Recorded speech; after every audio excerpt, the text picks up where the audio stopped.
강연은 초등학생이랑 중학생 중심으로 빛이란 무엇이고, 그래서 왜 사람들이 빛에 대해서 그렇게 많은 연구를 하고, 그리고 얼마나 유용한가, 이런 부분들에서 주로 이야기를 하고요. 그다음에 빛 중에 하나인 레이저, 요즘 많이 이용되고 있는 그런 레이저 특성들, 그래서 그 다음에 이제 기초과학연구원이 지금 사용하고 있는 세계 최고 출력의 4페타와트 레이저의 그런 특성들이라든가 어떻게 과학적으로 사용되고 있느냐, 이런 거를 이제 어린 그 학생들에게 이제 보여주고, 그래서 이 친구들이 이런 호기심을 갖고 미래의 이런 과학을 위해서, 과학 발전을 위해서 일할 수 있는 그런 계기가 될 수 있는 자료들로 준비했습니다.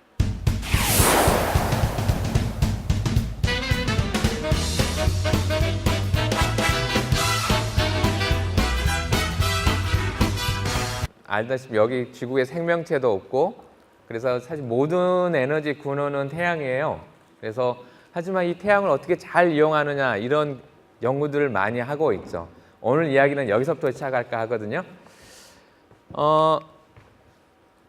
아주 쉬운 우리 과학 시간에 배우는 이야기. 태양에서 이제 식물들이 에너지를 받고, 그래서 식물들이 자라죠. 이때 이제 주변에 사람들이나 동물들이 내뿜는 이산화탄소를 흡수해야 되고, 그럼 식물들이 자라고, 그다음에 이 식물들을 초식동물이 먹고, 초식동물, 육식동물이 먹고, 그다음에 또 사람이 먹고.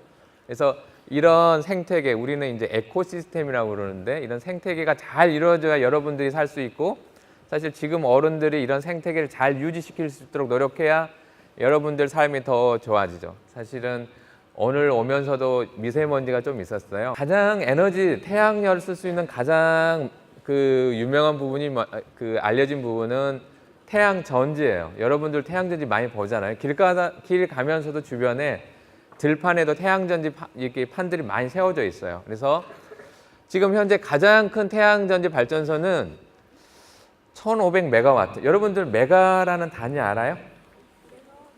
메가라는 단위, 메가 또는 기가, 킬로, 이런 단위들 좀 알아요? 킬로는 알 것 같아요. 여기서 광주까지 몇 킬로미터 떨어졌다 그래서 아니까. 킬로 위의 단위는 뭐예요?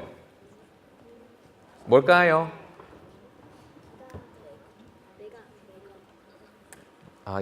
네, 맞아요. 메가라는 단위가 있어요. 킬로 다음에는 메가. 킬로는 0이 3개 붙는 1000이라는 뜻이고요. 메가는 0이 6개가 붙어서 사실은 100만이에요. 그래서 이건 엄청난 큰 양인데, 세계에서 가장 큰 발전소가 있어요. 어디에 있냐면 지금은 중국에 있어요. 근데 작년에 올 초쯤에는 인도에 있었어요. 그러니까 여기 엄청 경쟁이 심해요. 경쟁이 심하다는 것보다도 태양전지를 사용하는 게 엄청 좀 이득이 된다고 생각해서 나라마다 크게 만들고 있는데, 바로 전에는 인도에 엄청 큰 태양전지 발전소가 있었는데, 최근에 가장 큰 거는 중국에 있어요. 사막에 가 있어요. 사막 이름이 이제 텐저라는 그런 사막이 있는데, 이 사막에 있고 여기 있는 게 1500메가와트. 한 6호기만 예를 들면 이게 스탠다드, 그러니까 표준 모델인데 1000메가와트 이렇게 돼 있는데, 이 태양 이 발전소 이것보다 좀 더 커요. 지금 한 1.5배 정도 크죠. 그리고 요거의 용량은 30와트 전등을 한 5천만 개를 동시에 켤 수 있는 그런 용량이에요. 근데 가장 최근에 받은 거는 2014년에 일본에 있는 세 분이 받았어요.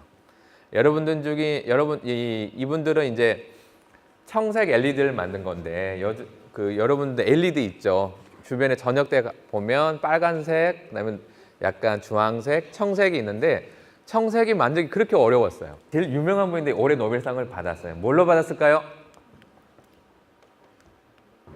라이고라는 걸로 받았어요. 라이고는 영어로 Laser Interferometer Gravitational Wave Observation이에요. 무슨 말이냐면 여기 앞자만 딴 거예요.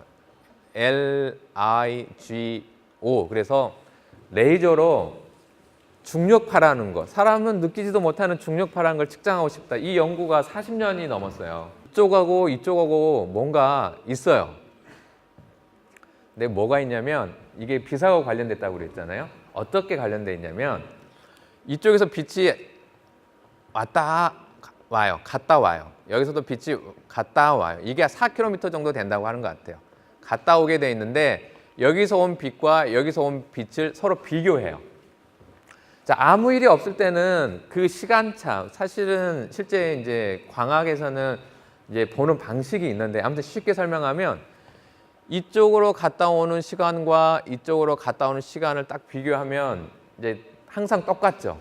근데 어느 한쪽으로 간 쪽이 살짝만 달라져도 뭔가 변화가 생기면 여기서 그 변화를 볼 수 있도록 만들어 놨어요. 엄청 무거운 두 개의 별이 있는데 이 별이 어느 날 점점 가까워지더니 하나로 합쳐지는 거예요.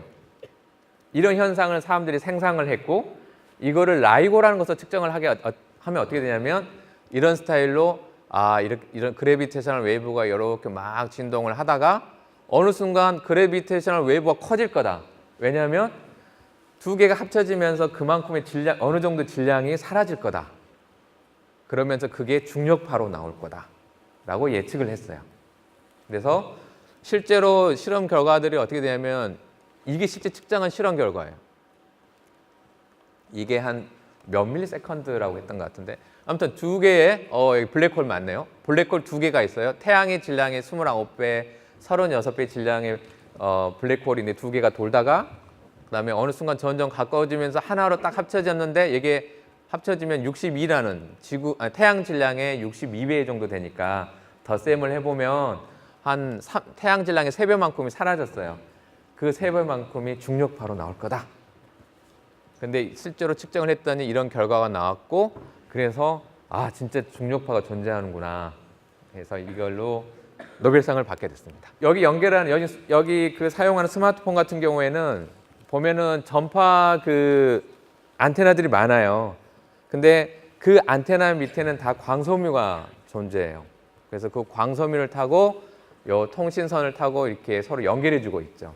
그 안에도 다 빛이에요. 그래서 그런 빛이 많이 사용되고 있고, 뭐 여기에 보면 뭐 상어가 이 태평양에도 이렇게 광섬유가 쭉 깔려 있거든요. 그래서 이따가 상어가 물어뜯기도 해요. 이렇게. 그래서 문제가 생겨날 수도 있고요. 빛은 전자기파예요. 전자기파는 전기장하고 자기장이 이렇게 번갈아 가면서 이렇게 파동처럼 이렇게 나아가는 거예요. 그래서 전자기파는, 그러니까 모든 빛들은 전자기파이기 때문에 똑같이 취급할 수가 있어요. 전자기파의 특성이 있기 때문에. 그래서 아주 짧은 이렇게 한 거를 올라갔다 내려간 이걸 한 주기라고 부르는데, 주기가 엄청 짧은 거는 엑스레이 또는 감마레이 이렇게 해서 되게 에너지가 센 거고, 되게 약한 것들도 있고, 심지어는 여러분들이 쓰는 그 전자레인지, 그래서 여러분들이 사용하는 모든 그런 실생활에 많이 그런 빛들이 있죠. 그 빛을 사용할 때가 너무 많아요. 우리가 모르는 그런 빛들. 그리고 보면은 여러분들이 보고 있는 그 소자들도 사실은 다 다양하게 주변에서 많이 쓰고 있어요. 자, 이런 연구들을 하는 게 이제 빛을 연구하는 사람들이 한다고 생각하면 되고, 광에 대한 연구를 해요. 우리나라에 유일하게 광을 전문한 연구소이고, 다양한 영역에 다양한 아까 보여드린 이런 소자들을 연구하는 분들도 있고, 그 다음에 저처럼 레이저를 하는 분들도 있고, 다양한 분들이 이제 연구를 하고 있어요. 자, 이 건물이에요. 건물 안에 가면 대형 레이저가 있는데, 혹시 여기 한번 가보신 분들 있을까요? 이 테라와트는 1조 와트예요. 1조 와트. 그러고요. 페타와트는 1000조 와트 그래요. 1000조 와트. 상상이 안 되는 건데 상상이 좀 되도록 몇 가지 이야기를 해줄게요. 하나는 뭐냐면, 전 세계에서 전기가 막 생산되고 있잖아요. 발전소에서. 그 전기를 다 모으면, 이 발전소에 있는 것도 모으고, 저쪽에 경주나 이런 쪽에 있는 그들 다 모으면, 다 해봐. 저 2012년이지만 2.6 테라와트예요. 2.6 테라와트. 태양에서 빛이 막 오고 있잖아요. 이 태양에 온 빛들을 다 이렇게 재보면 얼마냐면 174 페타와트. 플라즈마 상태는 뭐냐면, 원자의 구조 알아요? 가운데 핵이 있고 바깥에가 이렇게 전자가 막 돈다고 생각하잖아요. 플라즈마 상태는 이렇게 핵하고 전자가 이렇게 분리되어 있는 상태예요. 그래서 우리가 이온이라고 부르는데 이온들이 이렇게 서로 분리돼서 존재하고 있는 거예요. 대부분 레이저는 색깔이 하나예요. 이렇게 빨간색, 파란색 또는 뭐 초록색 이렇게. 그래서 단색성이에요. 단색성이고 지향성이라고 그러는데 지향성이라는 건 뭐냐면 앞으로 잘 가요. 이 레이저는. 결맞음, 그 다음에 고위도. 레이저는 중간에 레이저를 만드는 물질이 있어요.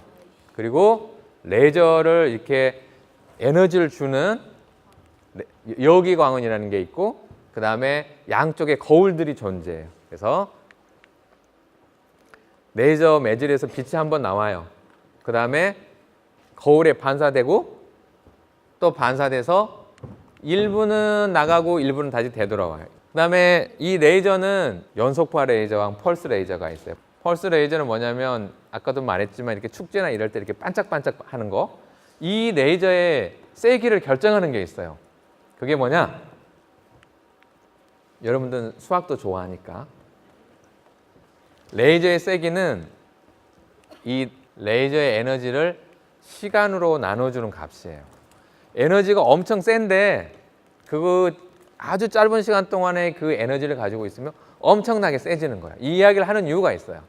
펜토초는 0이 15개 있어요. 이것 1펜토초 동안의 빛은 얼마를 가냐면 300나노메타? 근데 이게 왜 그런 줄 알아요? 몰라요. 그게 뭐냐면 사진을 찍을 때 찰칵 찍는 게 아니라 찰칵 찍어서 그래요. 더 빠르게 하면 총알이 날아가는 것도 찍을 수 있어요. 펜토초로 이렇게 그런 것들을 확인할 수가 있고, 자, 이게 이제 여러분한테 보여주는 제가 일하는 곳이에요. 레이저는 여기서부터 여기까지가 한 대예요. 한 대의 레이저가 이렇게 커요. 이 레이저로 만들어낼 수 있는 그런 출력이 얼마냐면 4페타와트예요. 아까 태양이 174페타와트라고 그랬잖아요. 근데 이 레이저는 4페타와트를 만들 수 있어요. 펜토초 동안만 존재해요. 10의 15승분의 1초 동안만 존재하기 때문에 이런 레이저를 가지고 응용할 수 있는 부분은 이제 암 치료기 이런 거 만들 수 있어요. 뭐 이건 진짜 어려운 이야기, 제일 어려운 이야기예요. 여기 이 이야기 중에서 마지막 이야기이기도 한데 이런 레이저를 사용하면 전자를 아주 강력하게 가속할 수가 있어요. 지금까지 이제 제일 쉬운 태양 에너지는 태양을 어떻게 사용할 것부터 시작해서 그 다음에 광 사용하는 방법, 그 다음에 레이저 여기까지 이야기를 했어요. 자, 오늘 준비하는 거는 여기까지입니다.